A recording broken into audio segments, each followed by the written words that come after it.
Živijo, dobrodošli in hvala, da ste z mano. September, prva sobota v mesecu septembru 2024, če gledate to v realnem času. Epizoda podcasta Umetnost lenarjenja. Danes odgovarjam na vprašanja, smo to reč bralcev, na vprašanja sledilcev, bralcev, poslušalcev, vsakega, ki obišče moj Instagram profil, kamor ste med drugim mimogrede zelo lepo vabljeni, ker tam sem najbolj dosegljiv, tudi na kakšne komentarje, sporočila in tam sem tudi odprl tale poziv, da mi pošljete vaše vprašanja. Imam jih en kup in nisem jih še gledal, tako da bom zdaj šel čez in malo po občutku odgovarjal na tiste, ki so mi najbolj zanimive. Ponavadi se na te zadeve malo pripravim, pa sem rekel tokrat, da bi mogoče probal malo drugačen pristop, pa da vidimo, če sem še kaj bolj dodatno iskren na ta način, ko ne vem, kaj točno ste me sploh spraševali in o čem bo tekla beseda. Solo epizoda, se pravi, nimam gosta, ne vem, kakšen odnos imate do takih podcast epizod, kar se tiče gledanosti, pri meni so nekoliko manj popularne kot tiste, kjer imam gosta, seveda, kar lahko razumem. Vedno se potrudim, da so tudi te nekako relevantne, zanimive, ampak gosti so tisti, ki se mi zdi podcast naredijo kar tako zanimivega, tako zanimiv medij, kot tudi je. Tako da z veseljem vam povem, da bo v mesecu oktobru boste dejansko objavljeni 2 epizodi, ker je to svetovni mesec v bistvu duševnega zdravja, a ne nekako tudi rdeča nit tega podcasta Umetnost lenarjenja je nekako skrb za lastno duševno zdravje. In v tem vidiku sem dobil 2 fantastični gosti, zelo, zelo odlični sogovornici, na katere se zdaj zelo pripravljam in berem njune vse objave in njuno stroko, tako da v glavnem oktobra dobite 2 super pogovora, za naprej še ne vem nič reči, danes pa kot rečeno se posvetim torej vašim vprašanjem in imamo kakšno urco skupaj v moji družbi preživeli, če me boste poslušali do konca, pa da vidimo, kaj točno vas je zanimalo. Če začnemo, pa jih mogoče zdaj sam preletim ene par. In takoj vidim, da bi se mogoče mogel malo več prepraviti. No pa dajmo to, recimo, kako ste trenutno s spanjem glede na pretekle izkušnje z nespečnostjo? Vidim, da jih je kar ene par malo vezanih na duševno zdravje, pa mogoče naredimo to kot prvi sklop, pa gremo na druge tematike.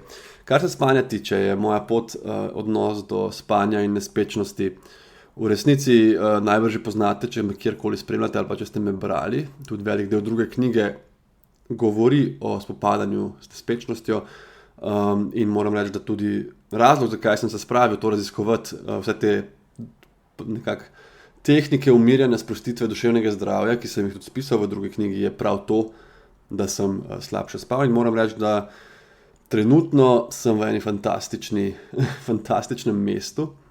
Zanimivo je to, da jaz sem od nekdaj, ko sem je začela ta težava s spanjem, sem razmišljal, kako bi bilo fino, da ne bi imel tako težke službe, kako bi bilo fino, da bi bil Frej, samo pisatelj, SP, spal. Ampak jaz vam povem, da v času dopustov jaz najslabše spim. Čisto fiziološko si to pojasnim, jaz zvečer, ko se uležem, pač vsak dan vstanem ob 6, rihtanje sebe, mine, Ester ponavadi ambulanta začne prej, tako da jaz tam malo s kolesom, pol vrtec, služba, popoldne imam kakšne take stvari, snemanja projekte, pišem, sem tam malo in ko grem spat nekje okoli 10, vsak večer, včasih celo malo prej, pač padem dol. Kar se mi na faksu ni dogajalo, tam so bila ta neobvezna predavanja, tam je bilo tako priti na faks ali pa ne, in sem skozi nekaj spal in skozi sem bil toliko spočit, da sem težje zaspal. Tako da hvala službi na nek način, da sem si ta ritem ostajanja ob 6, spanja ob 10 pod kožo navlekel. Obenem je pa zelo važno povedati to, da se še vedno zavedam, da vedno lahko pride spet težava.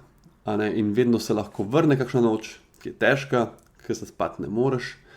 To je važno, da vsak od nas ve, tudi ko predmagaš kakšno hudo težavo, izziv, ne vem, motnje hranjenja, nespečnost, panični napadi, anksioznost, depresija konec koncev, da smo do sebe toliko fair, da rečemo, zdaj sem v enem super času, ampak lahko, da bo šlo na slabše in takrat, ko bo šlo na slabše, si ne bom obrnil cele mentalitete na to, da bo celo življenje zdaj slabo, da mi ne gre, da sem slab človek, ampak bom sprejel nekako ta kiks kot nekaj človeškega, ki se dogaja vsem. To je zelo važno, se mi zdi, ker kdaj človek proba meditirati, si reče, jaz bom zdaj meditiral, jaz bom delal sprostitvene tehnike in pol prvič, ko ima spet nek breakdown, pusti vse. to odsvetujem in nasploh se mi zdi, da moramo biti fair do sebe in imeti prava pričakovanja to zadevno. To je eno zanimivo vprašanje. Kaj ti gre najbolj na živce? In to je težko odgovoriti, ker je tukaj več stvari, ampak če omenim samo ene par. Jaz sem človek, ki ga zelo se trudim, da ne bi bil skipljiv, da bi bil potrpežljiv. Ena stvar, ki mi gre zelo na živce, so določeni ljudje v prometu. Promet me zelo sprovocira. Sploh mogoče tisto, ki sredi Ljubljane nažgejo nek svoj glasen avto, ki itak ne more iti bolj kot 55 na uro tam po centru, ampak samo to, da vsi slišijo, kako k njemu tisti zabrni.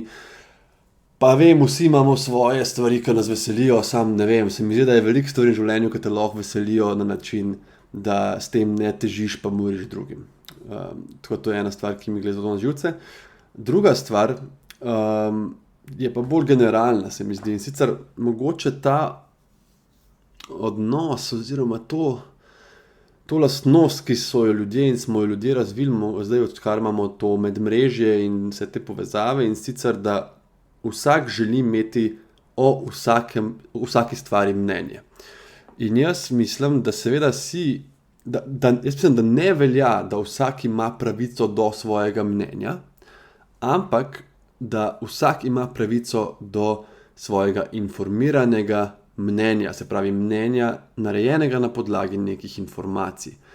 Se pravi, če ti rečeš, ne vem, jaz mislim, da paradižniki niso zdravi, zato ker si enkrat pojedel en paradižnik, pa je bil slabega okusa, to ni neko mnenje, ki mislim, da bi bilo treba upoštevati samo zato, ker vsak ima svoje mnenje. Če pa ti rečeš, paradižniki niso zdravi, jaz tako mislim in menim, ker sem prebral, ne vem, 20 strokovnih objav, zadnjih smernic in sem nutricionist in to razumem, potem seveda to mnenje čisto drugačno. Če razumete, kaj pravim. Ne? In danes se dogaja to, da je neka objava, velika to v medicini, da ne govorim, kaj se je dogajalo v COVID času, in začnejo ljudje nekako tlačiti svoje poglede, ki so na to zadevno neizobraženi, nimajo tle nobene podlage strokovne naprej in neke resnice kričati zelo na glas. In tukaj sta dva problema. Prvič, nekdo, ki se spozna, bo ponavadi pristopil bolj skeptično. On ne bo rekel, jaz vem vse.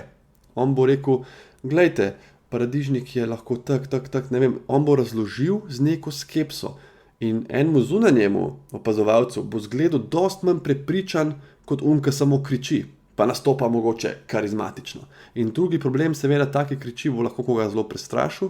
Tukaj vidimo ogromno škodo na področju cepljenja, koliko ljudi noče iti se cepiti nosečnic recimo za oslovski kašelj, čeprav celotna stroka to priporoča, ker je nekdo na Facebooku, tukaj gremo na to apokaliptičnost, stopnjevanje strahu, se pravi, zdravnik bo rekel, cepite se, ker je to najbolj varno za vašega novorojenčka, ko se rodi, v primeru, da pride v stik. Teoretik zarote bo pa rekel, če se cepaš, boš splavila, boš znorela, otrok bo mrtev. Se pravi, vidite, ta nekako nažiganje najhujšega, to bo vedno delala samo ta plat, ki nima argumentov, seveda, ampak seveda človeško je, da ko to prebereš, te je strah in začneš dvomiti. In tukaj je dolžnost vsakega posameznika, da pazi, kje dobi svoje informacije, pa dolžnost nas, zdravnikov, zdravstvenih delavcev, da širimo relevantne informacije na razumljiv način. Tako da zelo mi gre na živce to, jaz vem vse o vsem, ker imam povezavo do spleta, Moramo vedeti, da na spletu ni urednikov, na spletu lahko vsak objavi karkoli in edina stvar, ki bo zdaj naredila to razliko, a bo on bran ali ne, je količina teh všečkov, delitev in se pravi nek vox populi, ki vemo že zgodovinsko, da ni vedno zelo relevanten. To. In zdaj, če poiščem mogoče še kakšno vprašanje na temo duševnega zdravja.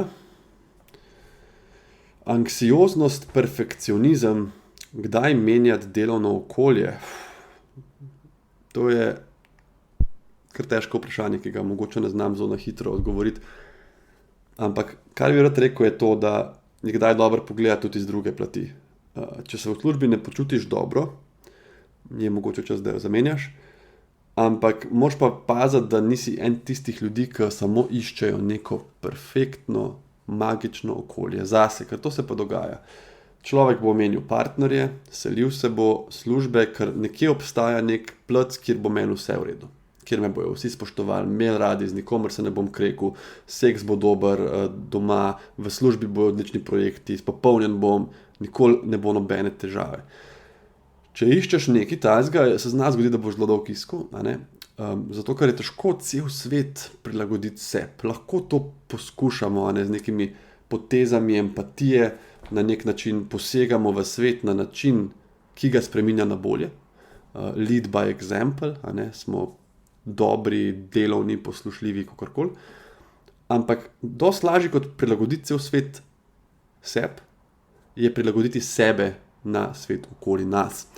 Mogoče samo tako za eno intermezzo, če vam služba res mori, razmislite o tem. Jaz vam ne bom dotle odgovora, kdaj menjati službo, ampak včasih je pa tudi treba mogoče kaj spremeniti na sebi in ugotoviti, da bo vsako okolje vsaj malo neoptimalno in bomo mogli sebe prilagoditi, da bomo tam lažje delali ali živeli, če seveda zadanemo v zid, če ne gre naprej, službo tudi menjamo.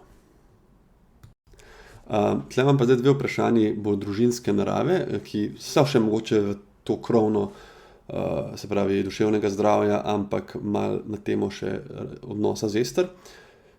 Se pravi, kako je na vajin partnerski odnos vplivalo rojstvo Mine? Jaz vam povem, da z Ester sva skupaj, ne upam sploh reči zdaj let, ko bom mimo žgal in pa bom mogoče malo jezna name. Že tako ne maram, da takole snemam, pa sem se ful potrudil, da sem zadnji pospravil, zato ker, če gledate na YouTubeu, vidite pač en del najnega stanovanja in ona vedno reče, kaj si to snemu, po tleh so igrače od Mine, pa zdaj vidi 20 ljudi. Torej, ne bom vse se zelo zračuna, 2011 leta v glavnem, sva prišla skupaj, zdaj bo 14 let, torej kmalu. In najin odnos je bil tako, ne vem, jaz sem zelo pozno, v bistvu ona je bila moja druga punca, ampak prava, če lahko temu rečem, zelo pozno sem nekako začel s pravo resno zvezo in je šlo, mogoče tudi zato, ker sem toliko dolgo čakal na nekega takega človeka, blazno gladko. Mislim, da se cel faks sva bila najbolj povezana, brez prepirov, kompatibilna, zadovoljna, srečna in moram priznati, da rojstvo otroka je prvič meni pokazalo, ok, za odnos z partnerko je treba tudi aktivno delati in se truditi. Mogoče smešno, ampak prej je to nekako prišlo spontano. Jaz sem se trudil, da ne vem, sem delal faks, da sem imel dosti časa za Ester, da sva kam šla lepo. Ni bilo pa te misli, ok, kaj lahko še naredim, da bova povezana, da bova skupaj, da se ne bova oddaljila. Ob rojstvu otroka je prišlo do te vrzeli, oba sva bila neprespana, ni bilo časa za naju, ni bilo najinih aktivnosti najljubših, od večerij do potovanj, vse je šlo na pauzo in tukaj je ključno, da se spomniš to, da to ni stop, da to je pauza. Oba sva takrat na veliko, sem govorila, da nikoli več ne bova imela otrok in nekako lahko rečem, da to prehodno obdobje je bilo zelo, zelo težko, zdaj pa v resnici to, da imava eno krasno malo punčko, naj jo je kvečem še bolj povezan. Tako da, all in all, bottom line bi rekel, da naj jo je še povezalo in utrdilo, da je pa postreglo z enim prehodnim obdobjem intenzivnih izzivov, ki ga res še nisva poznala. In zdaj eno podobno vprašanje, kako handlata selitev ob službah in otroku?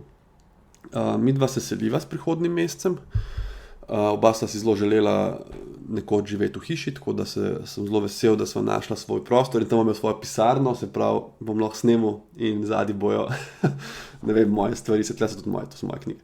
V glavnem bom lahko bil pisarno za delo, to sem si zelo želel, da lahko pišem v miru, ker to, kjer zdaj sedim, to je moja delovna miza, zadnji vidite dnevno sobo in tukaj čez dan, ko je Mina doma, edin razlog, da zdaj lahko snemam je, ker sem po dežurstvu, ker sem tukaj pijem kavo, da zdržim, seveda umetnost lenarjenja, in Mine ni doma, tako da imam tle plac. Drugače, tam bom končno se lahko umaknil in to komaj čakam, da bom imel nek tak prostor zase, da uredim misli, pišem in tako naprej. In kako handlava, težko je, zmeri bolj, zdaj zaenkrat, če končujemo tam delati, tako da z naslednjim mesecem pridejo te glavni izzivi. Moram reči, da na srečo imam dejansko dobro službo z razumevajočimi tudi šefi, in sem napovedal, da bom imel tudi v naslednjih 2 mesecih kar nekaj dopusta, pa ne vem še točno kdaj, ker ne vem, kdaj bojo hišo končali, kdaj se bo nosil, kdaj, se pravi, so mi šli zelo nasproti, malo to upoštevajo, v glavnem velika, največja najbrž zahvala najnim staršem, ki bojo zdaj mino v prihodnem obdobju malo gledali, ker seveda tudi vrtec menjamo, v glavnem, vsi te izzivi, to je mogoče poanta, taki izzivi so dosti lažji za preživeti, če imaš neko perspektivo. Če si rečeš, ok, zdaj bo težko, zdaj bo ta mala uživčna, ker bo menjala okolje, mi da bomo mogla delati, mi da bomo mogla splanirati še 1000 stvari, prišli bomo tja, ne bo najbrž vse super, ne bo vse končan, ampak to delamo zato, ker gremo na svoje, v svojo hišo. Ko gledaš to celostno sliko, ti je vse lažje. Tudi ta ogromen kredit, ki ga imamo, ki ga vidimo vsak dan, ko pogledamo v spletno banko, lahko si zamorjen, koliko dolgujem banki. Lahko si pa reči, ok, dolgujem zato, da sem lahko v svojem res sanjski lokaciji, v svoji hiši, mi sva res našla nekaj, kar nam 100% ustreza in sem res srečen. In ko gledaš to celostno sliko, potrpel bom selitev, ker potem bom preseljen, je takoj pač neskončno krat lažje. To je velikokrat tudi v življenju nasploh, ko imaš neko težko službo, se lahko spomniš, zakaj si jo vzel, zakaj si to študiral, če te na faktu se zatakne, zakaj sem želel to študirati, kaj bo na koncu prišlo iz tega. Jaz velikokrat, ko pišem, pa mi ne gre, pa pol naredim pauzo, pa pač poiščem neko novo zagon, motivacijo. Velikokrat razmišljam o času, ko bo ta tekst končan, mogoče sem zdaj na enem delu, ki mi gre počasi, ki je težek, ampak ravno paradoksalno deli, ki so mi zapisati najtežji, na koncu najboljši spadajo.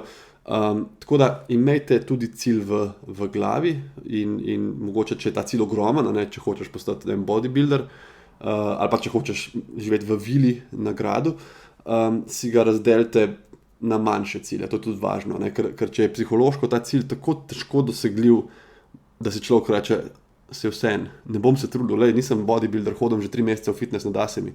Dajte si za začetek nek cilj, ne vem, da bom dvignil na bench pressu 80 kg in potem to stopnjuješ. Tudi mi, da sva pač najprej najemala, potem sva odkupila stanovanje od babice, sva ga prenovila, zdaj sva ga prodala, zdaj greva v hišo in se pravi po korakih, to je tudi, se mi zdi, en važen uvid, kako do teh velikih sprememb v življenju psihološko pristopati.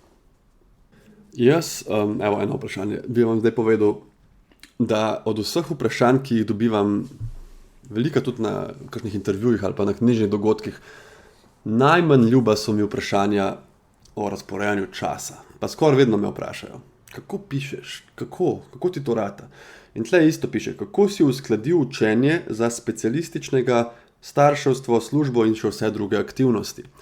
Pa razumem, da ljudi to zanima, naša služba ni lahka, naša služba je več kot 40 ur vsak teden, je okoli 50-60 ur na teden. Kako lahko ta tip piše, ima Instagram, nastopa, predava, snema podcaste. In jaz bi rad tle povedal, to sem pa zadnjič vnaprej razmislil, ker sem vedel, da bo eno vprašanje na temo time managementa. In je ena zanimiva stvar, glede časa. In to je, da čas je zelo relativen, kako sem jaz pameten, prvi sem to rekel.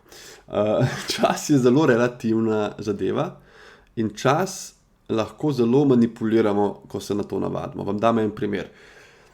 Trenutno ima moja hčerka Mina eno obdobje, ko se zelo težavno uspava.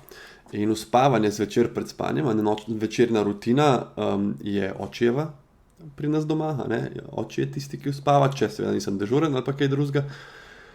In trenutno to traja nekje vsak večer od 8 do 21:20, 21:30. Se pravi, 1,5 ure, recimo povprečje. Koliko je to na teden, če gledamo, če nisem niti en dan dežuren, recimo, je to 7-krat, 1,5 ure, to je 3,5 ure, to sem zdaj čisto zafejlo to matematiko, se pravi, 7-krat 1,5 je 10 ur, če sem prav zračunal, se pravi 7 ur, pa še 7x pol je 3,5, 10 ur. Če bi meni nekdo rekel, recimo 2 leti nazaj, David, ena nova aktivnost prihaja, 10 ur na teden, prosim, najdem za njo. Bi jaz rekel, ni šans, kva? Pač jaz imam službo, jaz imam stvari, jaz pišem, jaz treniram, nimam 10 ur v tednu. Če bi vam kdo zdaj rekel, zrihti si od naslednjega tedna naprej 10 ur na teden ekstra. Sorry, brate, ne gre, lahko dam samo odpoved. Ampak v bistvu gre, a ne da gre. Če bi mi pred 2 leti to rekel takrat, mogoče sem takrat jaz vsak večer 1 uro gledal televizijo in to se mi je zdelo nujno, to se ljudje velikrat prepričamo pola, ker nam kdo reče, daj treniri, nimam kdaj, pa daj manj glej serije. Ne, to je pa moja stvar, jaz rabim, če ne bom znorel, paste pri teh pravilih, paste pri teh resnicah, ki vam jih glava naumi. Jaz sem recimo veliko igral igrice. In zelo velik računalniške igrice, ne govorim niti v 10 urah na teden, ampak recimo tle 20 do 25 ur vsak teden, 2 uri na dan vsaj. No in zdaj, ko je prišel COVID, so mi računalniške igrice dejansko bile blazen odvod, pobeg v svet domišljije, umik iz teh pravil, iz teh virusov, iz tega dela. In istočasno sem pa takrat začel razmišljati, da bi napisal svojo prvo knjigo. In pol sem si začel, kdaj sem si zvečer odprl sem si ta dokument, sem hotel tipkati in je prišel v glavo ta glas, pa ne moreš zdaj tega delati, ti rabiš pauzo, ti rabiš te igrice, vsak mora počivati, to je tvoja stvar, pejti igrati, ne boš zdaj pisal. Ne boste verjeli, koliko sem se jaz dolg prepričal na ta način. 3-4 mesece sem imel napisan 3 strani v Wordu, niso mi bile preveč všeč, knjiga nekoč že bo. Jaz sem se mogel dobesedno prisiliti in lejte, kaj se je zdaj zgodilo z mojo prvo knjigo, zdaj pišem 3. Kaj se je vse zgodilo, jaz lahko konec koncev to hišo, ki jo zdaj kupujeva, ne bi je mogla kupiti, če ne bi jaz izdal 2 tako izrazita bestsellerja, kot sem jih. Kaka sprememba? Sam zato, ker sem si jaz rekel v glavi, mogoče pa to ni res. Mogoče ni res, da moram vsak večer gledati televizijo. Tle te otrok malo prisil, tle, če se ona uspava 1,5 ure, jaz nimam izbire, nisva una starša, ki bi jo zaprla not, se bo že sama umirila, pa naj tam se dere. Jaz sem z njo, dokler me potrebuje vsak večer, temu bo rekel permisivna vzgoja, I don't care. In te otrok malo prisil, kadar pa hočeš sam narediti spremembo, si rečeš, jaz bi treniral, jaz bi pisal. Boš mogel pa sam sebe malo brcniti v rit in pogledati, kateri so oni časi v dnevu, ki jih lahko optimiziraš. Ena je zihar, mogoče ta kavč pa televizija in na koncu mogoče celo vidiš, da to ležanje pred televizijo, ki si rekel, to je nujno za mojo sprostitev, te sprosti lih tok ali pa celo malo manj kot ta trening, ki ga boš zdaj naredil. Ali pa pisanje v mojem primeru. In druga aktivnost je scrollanje. Prosim, naredite to zase, pa enkrat pomislite, a sem mogoče čist malo odvisen od socialnih omrežij. TikTok, Instagram, karkoli, kjer narediš pak in pride nek nov video, pak neka nova fora, pak nek nov profil. Koliko časa na dan, sem se zdi, če to je čist malo, to je par minut. Ja, 15 minut krat 9 v dnevu. Koliko je to že? Je to že 2 uri, Scrollanje sem jaz nadomestil, jaz zelo rad berem in premalo časa imam za branje in vidim, da več ko berem, tudi boljše pišem. Zelo rad imam knjige, to je 1/10 mogoče najinih knjig tam zadaj, ki vidite. Imam pa tudi ta e-bralnik, ena najboljših stvari mi je, da je ista aplikacija na voljo na telefonu. Tako da zdaj sem se, kadar bi rad scrollu, si prav rečem, David, malo si odvisen od Instagrama, jaz zase vem in priznam in se borim trenutno s tem, malo si odvisen od Reelov in od Instagrama in zdaj ne boš tega odprl. In to mi je težko, kar mi dokazuje, da sem odvisen, če bi bilo lahko, ne bi bil. In odprem aplikacijo in berem eno od knjig, ki jih imam naloženih na ta e-bralnik. Se pravi, glede časa se da marsikaj, samo moraš probati. In moraš ugotoviti, da vsi seveda rabimo mogoče malo bivanja v tej coni distrakcij, kot je rekel Tony Robbins, ampak, se pravi, ne vem, za vas je mogoče to gledanje serij, zame je bilo igrice računalniške, ampak je razlika, če delaš to 3 ure ali pa 20 minut na dan. Jaz še vedno igram igrice, ne vem, ampak zdaj je 1 ura, 1,5 ure na teden, namesto 1 ura, 1,5 ure na dan. In zdaj mirno spavam, vsak večer 1,5 ure, ko bo to spet boljš, bo zaspala v pol ure, bom imel jaz 1 uro več. Torej, kaj bom naredil s to uro, ne vem, bomo videli. Ampak kar hočem reči je, čas je tak fluiden, če smo zdravi, če nimamo kakšnih ekstremnih situacij v življenju, partnerja, za katerega moramo skrbeti, babico, detka, prikovanega na posteljo, so izjeme. Ampak načeloma imamo vsi 24 ur, zdaj pa razporedi, tako da ti bo na koncu življenje, ki ga živiš, na nek način všeč. Tle imam zdaj par vprašanj, če stopimo malo stran zdaj od tega duševnega zdravja, o zdravniški službi. Začel bi s tem, kako to, da si se odločil za poklic zdravnika. Dosti dolgočasen odgovor, zanimiv mi je. Medicina mi je postala nekje v srednji šoli, v gimnaziji izjemno zanimiva. Karkoli smo se učili na temo človeškega telesa, sem se učil najrajši od vsega in da je spet to neki svet. Jo. In ko sem začel razmišljati, kaj bi delal v življenju, ena ideja je bila seveda igra, da bi šel na AGRFT. Takrat v pisanju, recimo za čuda nisem razmišljal, ker nikoli nisem imel ideje v glavi. Nisem si upal pomisliti, da bi lahko od tega živel, da bi lahko prodal toliko knjig, da bi lahko iz knjig tudi delal predavanja in dobil dejansko plačo. Tega ti nihče v službi nikoli v šoli ti nihče ne reče, da lahko živiš od pisanja, kar je dobro, ker je to v Sloveniji dejansko izjemno težko. No, in v glavnem zanimala me je medicina in sem se vpisal na faks in tukaj ni nobene neke globje zgodbe zadaj. Imam pa zdaj 3 različna vprašanja v povezavi z mojo prihodnostjo v medicini.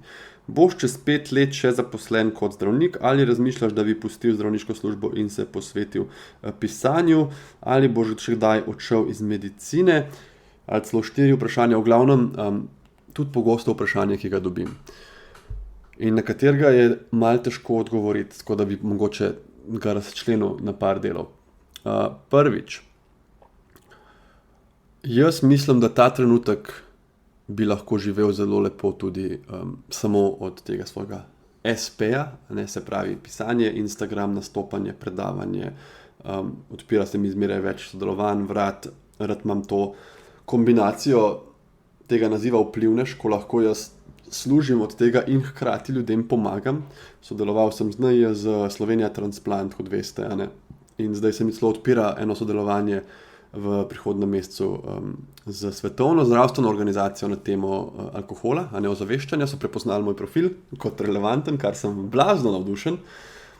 Seveda knjige, moja trenutno največja strast, ljubezen, najrajš to delam, pišem 3 stvari hkrati.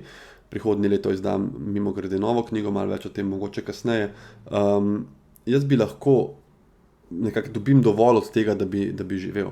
Ampak tukaj ne gre samo za to. Ljudje kdaj vprašajo, a si prodal to knjig, da končno lahko daš odpoved. In v tem je implicirano nekako ta neka ideja, da človek je zdravnik samo do tiste točke, ko končno najde nek drug način, da bo živel in pa takoj da odpoved. Ni to neko prehodna zadeva, ki jo izberemo iz obupa, ta poklic. In ta poklic je v resnici, kolikor je težek, ima ogromno enih krasnih pozitivnih plati. Izpopolnjen si zelo od njega, je zanimiv, raznolik in še ta krasna zadeva, da dalj ko delaš to, boljši si in boljši kot si, boljše delati. Seveda več ko znaš, rajš priješ v službo in rajš razmišljaš in boljše ideje imaš in bolj pomagaš bolnikom. Seveda se pa tukaj ta 2 svetova z mano tudi malo združujeta. Jaz v bistvu veliko nekih inspiracij za pisanje jemljem tudi iz svoje službe. Veliko enih vprašanj tudi na temo pisanja, kamor bomo mogoče zdaj zavili, tako da zaključim odgovor na to vprašanje, ali boš čez 5 let še zdravnik. V katerem primeru razmišljam, da bi dal odpoved, da bi šel iz medicine, kar bom priznal, da tudi razmišljam. Ne bom zdaj rekel, da mi to nikoli ni prišlo v glavo. V resnici kar resno sem razmišljal o svoji prihodnosti in o perspektivi, predvsem zato, ker v resnici nimam toliko časa za pisanje, kot bi ga rad. Predvsem zato, ker mi je pisanje tako veliko pomeni, imam toliko idej, kaj bi še rad pisal. Potem pa seveda človek tudi dobi v glavo neke take romantične predstave o tem, kakšno življenje bo, brez medicine, kako bom jaz lepo vstal, se naspal, šel na vrt s skodelico kave, se usedel pod drevo, pisal, ljudje me bojo brali, pisali mi bojo meseček, daj prije knjiga, prosim, še piš, ti si car. Pa bom vzel, najel bom avtodom septembra, šel za en teden na morje, pisal tam, ko ne bo sezone ob morju. Mislim, to so take ideje. In to je neko življenje, ki morda nekoč, bom rekel, da je morda nekoč moja želja. Je pa tle več hakeljcev, zdaj zunaj tukaj podirajo po Ovičah, ki spet gradijo neka luksuzna stanovanja. Upam, da se ne sliši preveč, ker meni se zdi, da zelo ful ruži. Tukaj je več hakeljcev. Ena je to, da jaz pač zdravnik sem rad, in druga je seveda to, da nikoli ne veš, če boš v resnici toliko bran, kot sem zdaj, in če bom lahko od tega na dolgi rok tudi živel, poplačal ta enormen kredit, ki ga imam, in tako naprej. Če mi uspe, zdaj pišem eno znanstveno fantastiko v angleškem jeziku, največja stvar, ki sem jo kadarkoli začel, vključno z faksom in tem, to je moj največji projekt v življenju. Če mi uspe knjigo prodati v tujino in če se v tujini začne brati, potem mislim, da bom toliko safe, da se lahko posvetim tej stroki. Ampak zaenkrat imam plan ostati v zdravstvu, če le ne bo šlo še na slabše in slabše in slabše, moram reči, da to, kar se zdaj dogaja, najdaljša stavka v zgodovini, same slabe odločitve, da ne govorim o vseh teh stroških, ki rastejo, davke dvigujejo, in na nek način ne bom za vsako ceno ostal v medicini, bi pa rad ostal še nekaj časa vsaj. Zagotovo rad imam to službo, če bo le možnost ob tem tudi pisati in živeti tako, kot pač jaz želim, ker nisem pa eden od tistih, ki imam pač tudi super sodelavce, ki jim je to življenje, tudi doma pišejo članke, raziskave, medicina, znanost. Meni je super medicina, rad sem zdravnik, ni pa to moj life. Jaz rajš pišem pač zgodbe, literaturo, rajš pišem o stvarih, ki niso čisto medicinske, in tudi ta knjiga, zdaj ko pride naslednje leto, neke vrste Siva cona 2, se mi zdi super in jo rad pišem, ampak pa bom presekal s to medicinsko literaturo za nekaj časa in šel v res bolj literarne, leposlovne vode. Eno vprašanje za intermezzo. Glede prehranskih dopolnil so res nujna in glede varnosti uživanja, kaj pravijo študije? Jaz sem imel podcast pred kratkim z Jernejem Ogrinom, tisti, ki se na Instagramu ga najbrž poznate, če ne ga pa pejte pogledat. In on je zelo dobro rekel, prehranska dopolnila so točno to, kar pove njihovo ime, dopolnila. To je dopolnilo k prehrani in po definiciji ne more biti nujno. Če bi bilo neko prehransko dopolnilo nujno, potem bi to bilo dobesedno na recept za vsakega, recimo tu kot so ocenili, da bi fluor za zdravo zobovje bil, da je res nujno ga dodajati, in so ga začeli dodajati v vodovod, in s tem vsi dobimo nekako fluorirane zobe. Tako da ni nujno, absolutno ne. In za vsako stvar je treba biti skeptičen, tako kot je ta gospa, ki mi je to pisala, tudi zato, ker je ogromno firm, nimajo vse istih certifikatov, in ni vedno enostavno vzeti iz police nekaj, kar ima najbolj velik napis rdeč za klicaji in za procenti. So določena dopolnila, za katerimi znanost bolj stoji, tukaj recimo izpostavim vitamin D, izpostavim omega 3, to so izjemno relevantne molekule. Vitamin D je seveda vitamin, definicija vitamina pa je, da je nujen za življenje in ga ne moremo tvoriti sami, tako da ga moramo nekje dobiti, ponavadi v prehrani. In vitamin D in omega 3 sta dve zadevi, ki jih s prehrano težko zaužijemo dovolj. Tako da to sta dve zadevi, ki jih jaz celo leto jemljem. Drugo pa nekdo ima celo gajbo, in vzame 19 tablet zjutraj, kar se meni mogoče niti ne zdi več v redu. Nekdo pa prisega na zdravo, raznoliko prehrano, ni še nikoli vzel dopolnila, je skozi zdrav. Kdo sem jaz, da mu govorim, da naj živi drugače? Tle imam eno vprašanje, ki sem ga šele videl zdaj. Bi se kdaj preselili iz ljubljanske Megle na vas? Ali bi ostali v mestu? Mi da sva našla en super kompromis. Ne bom vam zdaj povedal svojega naslova, obviously, ampak sva našla en kompromis, kar meni je, jaz sem vedno rekel, jaz želim imeti hišo v naravi, ob gozdu, ob pač neki travi, z dobrim zrakom, brez ceste zraven, in zato sem vedno rekel, to je moj kompromis, bo da se izselim iz Ljubljane in se bom pač vozil. Ampak vam povem, da je to en jako težek kompromis, ker jaz obožujem kolo, sovražim gnečo in veste, kakšna je obvoznica ljubljanska, in mi začenjamo zjutraj službo, imamo te gneče, imamo ta dežurstva, in zdaj sem najdel nek način, da sem nekako malo odmaknen, ampak še vedno s kolesom pičim do kliničnega centra, tako da to mi je super. Prav na vas pa, priznam, ne bi šel. ker sem vseeno, bom kar rekel, skoraj malo zaljubljen v Ljubljano. Blazno mi je všeč to mesto, megla gor ali dol, saj si v 20 minutah zunaj, če hočeš iti na sonce ali pa na sprehod ali pa na izlet. Ful imam rad to mesto, zelo mi je všeč center, prijatelje imam tukaj, mislim tako, res, od gledališča, športa, vse, Ljubljana mi je res top, tako da Ljubljana forever, evo, če tako lahko rečem. Ok, to je tudi zanimivo vprašanje. Zdaj bom imel eno tako zelo random rubriko vmes teh poljudnih vprašanj, pa bomo šli še malo na knjige na koncu. Kako izbiraš goste za podcast? Jih povabiš ti ali se kdaj povabijo sami? #asking for a friend. Goste izberem jaz, dobim pa kdaj kakšen dober predlog, dobim tudi kakšen mail, kdo se ponudi sam ali pa ponudi svojega svojca ali pa ponudi svojega šefa, sodelavca. To se narobe sliši, pač ga, vse razumete, ponudi ga v pogovor, da bi bil gost podcasta, ampak tle morate vedeti, da jaz, se pravi, zdaj imam približno točno en podcast na mesec, to je 12 na leto, od tega sta recimo 2 taka, solo, to pomeni, da ostane 10 gostov za celo leto in tukaj imam že jaz en tak mentalni seznam ljudi, ki bi jih rad imel, tako težko enega urinem. Vsaj tako na hiter, razen če mi je blazno všeč ideja, da bi ga imel. Po drugi strani je pa velikat podcast tudi naročen, recimo v mesecu oktobru, mesec o duševnem zdravju, ima Mestna občina Ljubljana eno fino akcijo, kjer podpre nekaj podcasterjev, mislim, da bomo jaz, Nina Gaspari, Vida Igličar, in naroči eno epizodo na temo duševnega zdravja. In tukaj imam jaz možnost, da jaz predlagam, kdo bo prišel, ali pa oni predlagajo nekoga, ki ga seveda jaz želim prej odobriti. Vse je to moj kanal, jaz sem izvajalec, urednik, scenarist, vse. Se pravi, vzamem človeka, ki ga jaz želim imeti pred sabo v pogovoru, ker sem konec koncev jaz odgovoren, da je ta pogovor dober in zanimiv. Upam, da sem odgovoril, tako da če ima kdo predloge za goste, jaz sem vedno navdušen, če ga dobim, ne morem pa obljubiti, da bo predlog sprejet. Samo ena misel, tako smešna, ko to berem, zdaj sem dobil vmes. Kako je zanimivo, kako so socialna omrežja tako neka siva cona te našega obnašanja, etiketa, ne.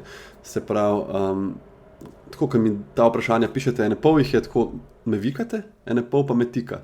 In veliko dobim na Instagram tudi tako sporočilo, ne vem, a bi vas vikal ali tikal, in je zanimivo, ker tudi meni nikoli se mi ne zdi čudno, če dobim na Instagramu vprašanje, a bi ti mogoče lahko povedal kaj o opičjih kozah, recimo, kar sem dejansko dobil pred kratkim in bom naredil en reel o tem.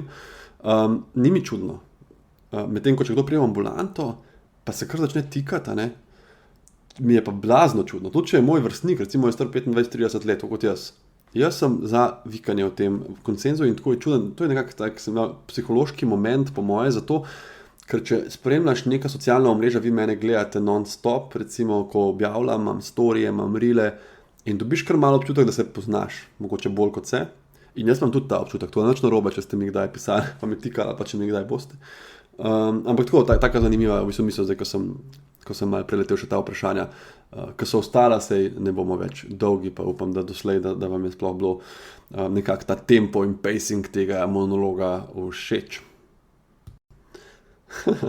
Se kdaj sam sebi zdiš bedast, ko se snemaš? Ti je izven comfort zone monolog s telefonom? Ne, res mi ni, v bistvu mi je ful fajn, ampak samo dokler sem sam. Meni je blazno grozen in hud stres mi je, če bi bil zunaj, pa bi se tako snemal, kot veste, pač neke storije. Da bi nekaj govoril, pač nek monolog v telefon zadnji, bi pa en hodil. In zato mi je težko zunaj snemati, razen ko najdem res odročno lokacijo in ne vem, tak čuden občutek mi je. Če me pa noben ne gleda, ali pa zdaj recimo mi ni sploh panike, imam celo občutek, da se pogovarjam z vami. Ne vem zakaj, taka mal čudna psihološka fora, ampak sovražim pa to, da bi si dal tam nek tripod sred kongresa, pa bi neki probo, ne vem, kot te TikToke, ki plešajo zunaj, pa bože, ljubi me, res ne, nikoli ne bi mogel tega. Tako da, dokler sem sam, ni panike. Ok, vprašanje. Kako se lotiti izdaje knjige? Ali napišeš en del in kontaktiraš založbe? Jaz vas zelo lepo vabim, da počekirate moj podcast, če imate taka vprašanja. En podcast pogovor sem imel z Andrejem Blatnikom, ki je urednik in ima tudi na aplikaciji Mladinske knjige eno masterclass na to temo in tam smo šla zelo v detalj tega, kako pisati pa kako izdati. Na kratko pa moj nasvet je najprej, seveda začne se s pisanjem, ne. Pišite in ko vam bo izdelek relativno všeč in ko ga boste imeli že veliko, najbolj kar neko smiselno celoto, takrat se pristopi. Večina založb ima na spletni strani nek način, da oddate ta rokopis, napišete par besed o sebi, kdo ste, kaj želite s tem doseči in potem upate nekako na odgovor urednika, ki bo pozitiven, pa seveda morate vedeti, da potem se šele pravo delo, ne bom rekel, da se šele začne, ampak je še veliko do konca. Nekdo pol pošlje rokopis, mu ga sprejmejo in pol dobi nazaj ful rdečih pripomb in je užaljen. To je moja knjiga, kaj se oni grejo. Urednik ti bo spreminjal stvari, ti bo podčrtaval, ti bo predlagal, kaj se črta, dodajal in moraš biti hvaležen, ker to je človek, ki prebere 10 knjig na teden. In seveda si ti avtor, ti imaš svoj slog, ti napišeš uspešnico. On ima pa toliko izkušenj, da ti reče, da ta del ne funkcionira, ta del bi lahko bil boljši. Jaz se še vedno spomnim, ko sem prišel do Mladinsko knjigo na svoj prvi sestanek z Rok Smolej, moj urednik Sive cone, in sva sedela tam v tisti sobi in on je rekel, evo David, ta knjiga, rokopis, ki si jo ti poslal, bi lahko jutri izdali in bi bila zelo dobra knjiga. Super si napisal, ampak nam je najin cilj, on je bil moj urednik, da narediva iz tega res mega uspešnica. In zato sva pol še 3 mesece obračala besede, pilila in je na koncu knjiga bila boljša in sem mu seveda zelo hvaležen. Tako da napiši, to je prvi korak, ne napisati 2 poglavij pa poslati pa upati, da ti bo rekel, ja, to je to, damo ti avans, 3 ure, si sam piš. Probi napisati celo stvar ali pa pol, del predal, pustam 2 tedna, vzem ven, pet še enkrat čez svežimi možgani, spremeni, obrači, pol pa pošelj. In se mi zdi, na ta način imaš največ šans, da te vzamejo, če te ne, piši naprej. Z več izkušnjami bo slog boljši, z več leti boš postal ti boljši, dobil kakšno novo idejo in nikoli ne reči nikoli. Ena smešna dogodivščina z Ester. Imel sem malo pauze, zdaj ta posnetek, da sem se spomnil, kaj bi vam povedal in se mi zdi, da res ena taka zanimiva, kar se nama je zgodila. Midva sva se poročila, leta 2019, eno leto prej sem jaz Ester zaročil. In bila sva v Termah, Rogaški Slatini, jaz sem pač kupil prstan in potem sem jo pripravljen protko en video sem zmontiral, da to skupaj pogledava in na koncu jaz pač pokleknem in jo zaročim. In v glavnem jaz pripravim tisti računalnik in dam svoj prstan, ta škatlico v žep. Pa pomislim, pa zakaj bi jaz imel to v žepu, taka velika je, žulila me bo, zakaj ne bi dal tle zadaj pač za eno zaveso, pa bom že pol vzel, ko bo konc posnetka. In res jaz medtem, ko na stranišču vzamem tisti žepa, dam zadaj za zaveso, pride ona nazaj, se usede zraven in jaz rečem, evo, zdaj imam eno darilo zate, tisti računalnik obrnem in začnem s takim govorom, ne vem, že dalj časa sva skupaj, zato sem želel ob tej posebni priložnosti neki in ona tako se mi smehlja in tako za foro poč po mojem žepu z roko. Kao, a veš, če bi imel prstan, in jaz tisto, veš, pot mi teče, izmaknil sem se zdaj, res. Mislim, dejansko bi bilo zabavno, cel moj monolog bi skenslala, video ne bi bil važen, jaz bi pač tisto povlekel iz žepa in bi rekel, ja, pač prav imaš, v žepu sem imel prstan, bi se poročila z mano. Je bila pa tako nekako ta v zadnjem hipu intuicija, da sem ga skril na drugo mesto, da ko me je gledala takrat tako navdušeno, kaj govorim in me za foro usekala po hlačnem žepu, ni bilo not nič in jaz sem bil tako preprosto rekel, ne, toliko pa še nisva daleč v zvezi, ne, to pa ni danes. In potem seveda je bila presenečena, kar je bila poanta celotne zadeve. Ampak mi je še zdaj smešno razmišljati o tem, kako se človek kdaj kar spomni in naredi nekaj, kar funkcionira na nek način. Je bila pa cela izkušnja valjda lepa in bila bi v vsakem primeru tudi, če bi me dobila vnaprej.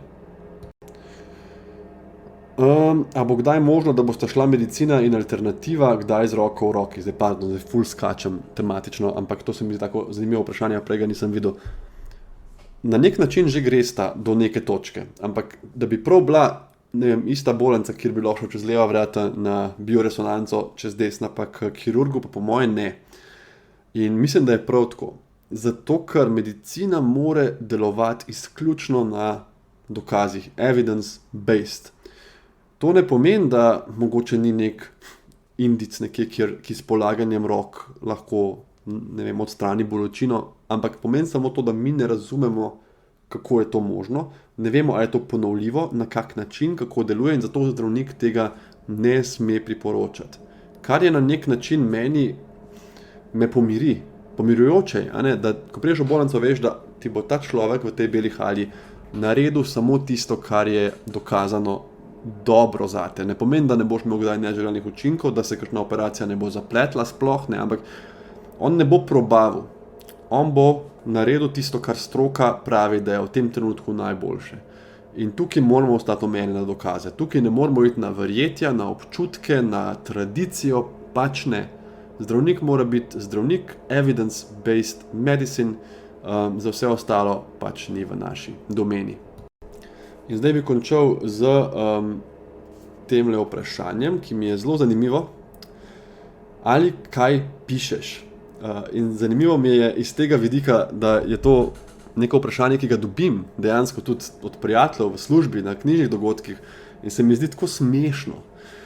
Mogoče ga razumem, ker res vseeno sem primarno zdravnik in pač ljudi zanima, a si zdaj napisal te 2 knjigi, pa čau, ampak jaz ta trenutek sem zelo, zelo, zelo aktiven s pisanjem in to ni nekaj, kar mislim, da me bo spustil. To je nekaj, kar bom zdaj furil naprej, mogoče bo to, kot sem rekel, nekoč celo moje življenje. In pišem, trenutno imam 8 datotek odprtih na svojem računalniku, ampak ta glavna, ki se dogaja in s katero sem prejšnji teden bil pri urednici tudi na pogovoru, je knjiga, ki jo bom izdal v prihodnjem letu. V slogu ne bo več knjiga za samo pomoč, ne bo psihološka, to sem zdaj malo pospravil. Če koga zanima, vabljeni branju znanosti mirnega življenja. Ampak bom nekako nadgradil svoje življenje v sivi coni in popisal pot od pripravnika do specialista. Zanesljivo lahko rečem zdaj že, da bo to najboljša knjiga, ki sem jo napisal do zdaj, vsaj iz mojega pogleda. Jaz sem zelo kritičen sicer do pisane besede in tudi ko sebe berem za nazaj, vidim, kje bi se lahko izboljšal. Odkar sem izdal prvo knjigo, sem prebral 30 knjig, napisal sem 600 strani teksta, se pravi, teh 200 strani te nove knjige je samo en mali delček, napisal sem 2 noveli, pišem en fantazijski roman, skozi pišem. In več, ko bereš, več, kot pišeš, boljši si. In ta 3. knjiga, iskreno, pri prvi sem imel dvome, pri drugi sem imel ogromno dvomov, v to 3.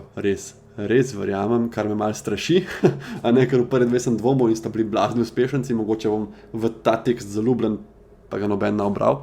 Ampak ne bom vam še povedal naslova, ker še nismo tam počas, ni treba, da to 1 leto naprej razglasujem. Upam, da pride nekje spomladi 2025 in izjemno uživam in tekst mi je všeč, zdi se mi, da štima. Tako da pustimo pri tem in mogoče tudi s to mislijo danes končam. Malo me že praska tudi žrelo, ker sem iz dežurstva, pa sem že tam veliko govoril, pa zdaj spet. V glavnem, hvala vam lepa za vašo pozornost. Hvala, ker spremljate tudi moj podcast. V prihodnosti se bo najbolj tudi na tem področju nekaj velikega spremenilo, premaknilo. Tudi to je en projekt, ki ga zaenkrat ne želim deliti. Sorry za to skrivnostnost, ampak leto 2025 bo spet zame očitno leto velikih sprememb, selitev projektov, knjig. In počaščen in hvaležen sem, da me spremljate na tej poti, boljš tukaj kot v kliničnem centru. Jaz vedno rečem, da se nikoli ne bi srečali tam. Imejte en čudovit preostanek dneva in se poslušamo in srečamo spet naslednjič. Hvala vsem tudi, ki ste poslali vprašanja, pa upam, da ste zadovoljni z odgovori, če ste ga tudi danes prejeli. Čau!